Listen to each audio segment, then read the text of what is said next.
Hello students, how are you?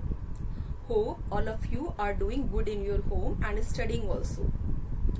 Myself Divya Sahu and I am from Word 1 School. Today I am going to teach you a new topic in science. So let's start.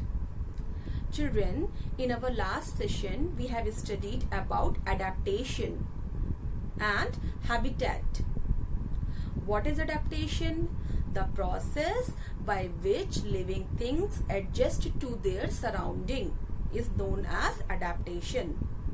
So plants adjust themselves and animals adjust themselves, and this is called adaptation. Also, I have told you about habitat. What is habitat? A natural living place of a living thing is called its habitat, right?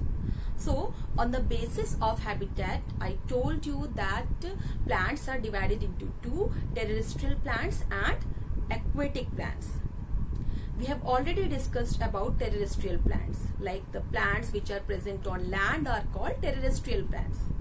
We have studied plants which grow on mountains, which grow on desert, then coastal area, marshy areas, right?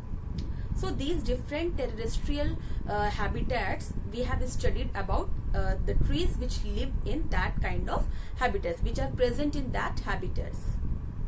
Today we are going to discuss about the plants which are found in water, right?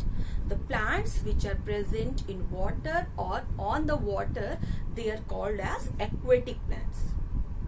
By aquatic, children, aqua means water, right? So aquatic plants are the plants which live in water, right? So today we will discuss about that. Now children, if I compare terrestrial and aquatic plants, what is difference and what is similarity? See children, both terrestrial and aquatic plants, they do photosynthesis, right? They prepare their food, they are green in color, right? But as they are adjusting themselves, so there are different adaptations. Why different adaptations? Because they are living in different habitats, right? Land forms are different, land habitats are different, and water habitat is totally different. So that's why plant will also be of different types. So aquatic plants are so much different from the terrestrial plants. How? Like first thing, what do you see in terrestrial plants? In terrestrial plants, they have a well-developed root and shoot system. But children, in aquatic plants, there is not that much kind of developed root and shoot system. They have less developed root and shoot system. There, in terrestrial plants, you will see they have rigid and strong shoot system because they have to stand erect, right? And in aquatic plants, they have somewhat a weak shoot system because they just have to float on surface of the water or inside the water. That's why comparatively, in comparison to terrestrial plants, aquatic plants have weaker shoot system. Also, root system. If we talk about root system of terrestrial plants have a well-developed root system. In terrestrial plants, roots have to go deep down to absorb water and minerals. And also they fix the plant or tree in the soil. So terrestrial plants generally, they want a strong shoot system. There is a need of a strong root system. But in case of aquatic plants, they just have to float in the water. Or if they are fixed aquatic plants, they just have to be fixed in the soil. That's why they have a weaker root system. And here in aquatic plants, their main function is not, roots main function is not to absorb nutrients from the soil, right? So that's why terrestrial plants have a stronger root system and shoot system, but aquatic plants, they have weaker shoot system and root system. Now if I come to leaves, in terrestrial plants, you have studied that stomata are present on the undersurface of the leaf. Most of the stomata are present on the lower side of the leaf. But children, in aquatic plants, stomata are present only on the upper surface of the leaf. Even in some aquatic plants, stomata are absent. Right? So these are some general differences between terrestrial plants and aquatic plants. And overall summary is that terrestrial plants, they are more strong and rigid to survive harsh land conditions. That's why they have a strong plant system, right? They are strong. But aquatic plants, they live in water. That's why they are weaker, right? So let us discuss about different adaptations and characteristics of aquatic plants one by one. There are 3 types of aquatic plants. First one is fixed aquatic plant. What is first one? Fixed aquatic plant.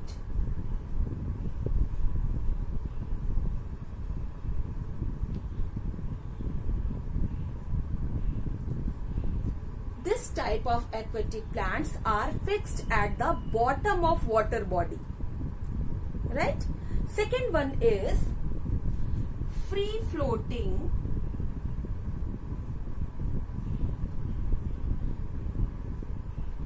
aquatic plant.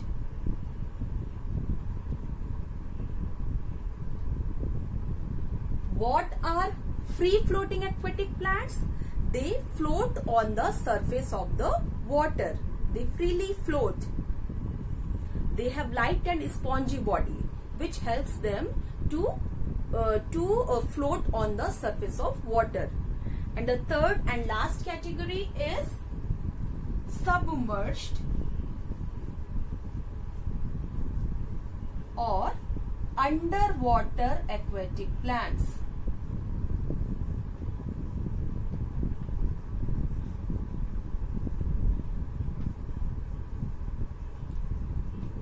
As the name suggesting, these plants are submerged. They are inside the water. So these third type of aquatic plants, they grow inside the water. So these are 3 different categories of aquatic plants. After that, you will see different pictures of these kind of aquatic plants, and different examples are also given, and there I will explain you main characteristic features of these plants. First type of aquatic plant, that is fixed aquatic plant. Children, can you tell me which is the national flower of India? Right, lotus is the national flower of India. Also, if you go to other places, you visit to your villages, then you might have seen many rivers and ponds. Have you ever seen any water or aquatic plant? Yes, you might have seen many plants in the water. Can you name any common example? Can you give any common example of any water plant? Any aquatic plant? Yes, lotus is the very common example. It's a common example of aquatic plant that you must have seen. So children, lotus is an example of fixed aquatic plants. Now what are the characteristic features? Fixed aquatic plants, they are fixed at the bottom of the water body, whether it is river or any pond. So the first characteristic of fixed aquatic plants, these plants are fixed to the bottom of the pond. But what about their leaves and flowers? Children, their stem is fixed in the bottom of the pond or any river or any water body, but their leaves and their flowers, they float on the surface of the water. Right?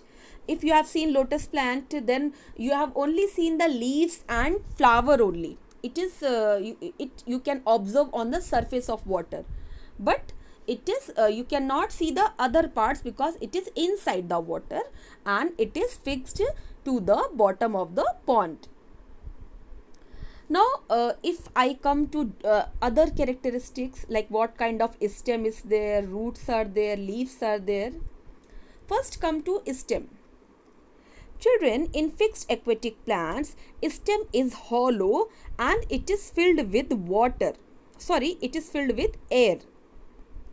So why stem is hollow and why it is filled with air? Reason is that air filled stem is light weighted. It helps the plant to move with the water current. Water moves and that stem also moves. So a hollow stem make them light weighted and it is flexible also, and stem are filled with air. Right? Now the second thing, what kind of leaves do they have? Children, in lotus disc shaped leaf is present, which is very broad also. Other example is water lily, children. It is white color flower which looks like lotus. So water lily also have broad leaves. So these plants have broad leaves. What is the function of broad leaves? Children, broad leaves, they help to remain on the surface, right? And also these broad leaves, they give more area to absorb more sunlight. So to get maximum sunlight, the leaves in fixed aquatic plants are very broad, right? Now you know that stem is hollow and it is filled with air. Leaves are broad to get maximum amount of sunlight. Now what about other features? If I ask you, in terrestrial plants, where were the stomata? Yes, stomata were present on the under surface of the leaf in terrestrial plants. But children, in aquatic plants it is different. In fixed aquatic plants, you know, they are on the leaves are on the surface of the pond. That's why children, in fixed aquatic plant, leaves are present on the upper surface of the leaf. Sorry, stomata are present on the upper surface of the leaf. Why? Why stomata are present on upper surface of the leaf? Stomata are present on the upper surface of leaf because lower surface is in contact with the water. So stomata cannot exchange gases there. But on the upper surface there is open air, right? So stomata can exchange gases. That's why for the exchange of gases, stomata are present on the upper surface of leaf. Stomata cannot perform their function. They cannot exchange on the lower surface. That's why they are absent on the lower surface. So stomata are present on the upper surface of the leaf for the exchange of gases. As lower surface is in contact with the water, that's why stomata they are not able to exchange gases. That's why on lower surface stomata are absent and on upper surface they are present in aquatic plants. Right? Now the next thing. Children, in fixed aquatic plants, leaves are covered with wax. Why are they covered with wax? Okay, tell me. If you you can do this in your home, right? Like if you take any coriander plant or leaf, you can easily get it in your home, right? And put it in water for like 3 to 4 hours. After 3 to 4 hours, what will you observe? You will observe that leaf got spoiled, right? So if the leaf or plant will be in water, it will get spoiled easily. But why aquatic plant don't get spoiled? They also live in water, right? Then why they don't get spoiled? Children, the reason is that the leaves are covered with wax. That coating of wax, it don't allow plant to get spoiled by the water. That's why aquatic plants have waxy coating on the leaves. And they do not get spoiled by the water. Now one more thing, extra point I want to add, that in fixed aquatic plants, food like in lotus, fruits are spongy. So spongy fruits, they are also characteristic feature of aquatic plants, right? So there are different examples of fixed aquatic plants like lotus and water lily. Now if I recapitulate this characteristic features of fixed aquatic plants, they have hollow stems which is filled with air. Why they have hollow stem filled with air? To make them lightweighted and to move in the water, to move with the water. Second thing, they have broad leaf with stomata on the upper side. Why broad leaf? To get maximum sunlight. And why stomata on upper side? To for the exchange of gases.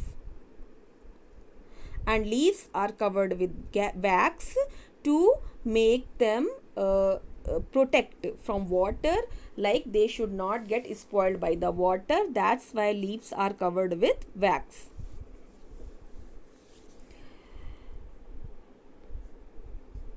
Here you can see one picture of lotus flower. Isn't it beautiful? Yes, it's very beautiful. And you can see pink color flower and leaf. It is floating on the surface of water. And stem is going down, right? So this stem will be fixed at the bottom of the plant. So lotus is a fixed aquatic plant. Here you can see stem is floating at and it is fixed in the bottom of the pond.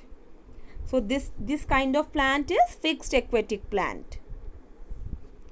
Now children, this white colored flower is water lily. As you can see here, leaves are broad to get maximum sunlight,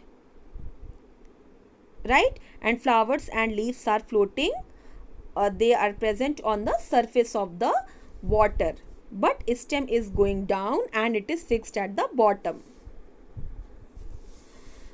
Now children, let's come to next category of aquatic plants. The second category, and second category is free floating aquatic plants. As the name suggests, free floating aquatic plants, they float on the surface of the water, right? Children, if I ask you that you go for swimming in the school, right? Then you take a few things with you, like you take swimming tube, right? Or you take some air-filled equipments with you.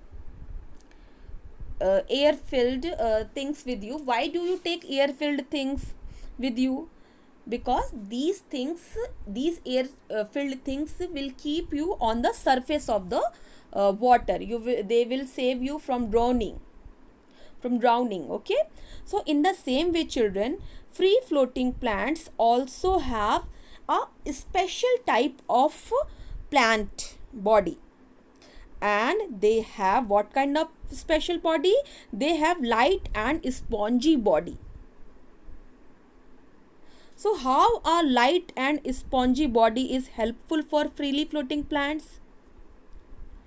Children, as you know that freely floating plants, they float on the surface of water. So this light and spongy body provide them buoyancy. It helps them to float on the surface of water. Like if you take a sponge and you will put it into the water, will it go down? No, it will not go down. It will float on the surface of water. But at the same time, if you will take any pin, it will sink into the water. So that's why they have, it's like a sponge, they have spongy bodies which help them to float on the water surface. Right? So what are the characteristic feature of free floating aquatic plants? They will be having light and spongy bodies which will help them to float on the water surface. Also children, these plants will also be having stomata on the upper side. Then their root system is weak and stem is stem is short. Here you can see few examples like water hyacinth, pistia and duckweed. This is pistia, children, and it is floating on the surface of water. Here is another diagram. In this diagram you can easily see that plant is floating over the water surface. Plant is above the surface and root are floating, right? And these plants have light and spongy bodies which is helping them to remain on the surface of the water. This is another example of free floating plant, and that is water hyacinth. This is also freely floating in the water. Isn't it beautiful, children? Now you can see another example of free floating plants, and that is duckweed. See, this is example of free floating plant. It is also floating on the surface of water. So what are the different examples of free floating plants? Water hyacinth, pistia, duckweed, right? So now you got idea about fixed aquatic plants and freely floating plants. Now let's come to third category of aquatic plants. And what is the third category? This is submerged aquatic plants or underwater aquatic plants. Now children, as the name is suggesting, they are present inside the water. These aquatic plants are completely under the water. So what are their characteristic features? First thing, children, the plants, aquatic plants which are present underwater, they have ribbon shaped leaves. Have you ever seen ribbon? It is like flat, right? So they have ribbon shaped leaves. What is the reason they have ribbon shaped leaves?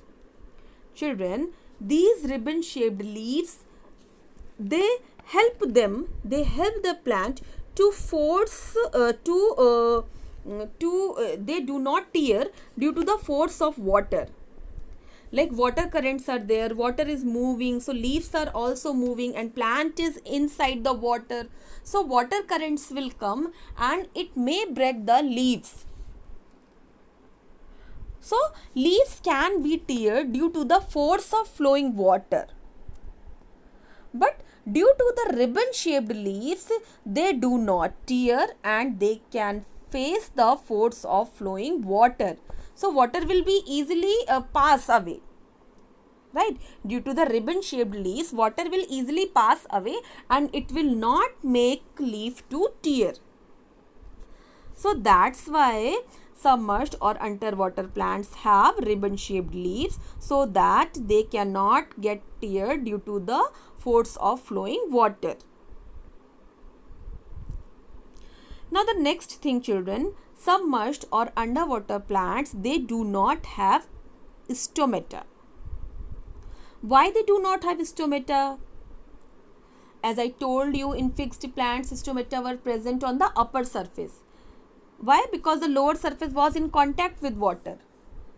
So their lower surface was not having any stomata and stomata were present only on the upper surface.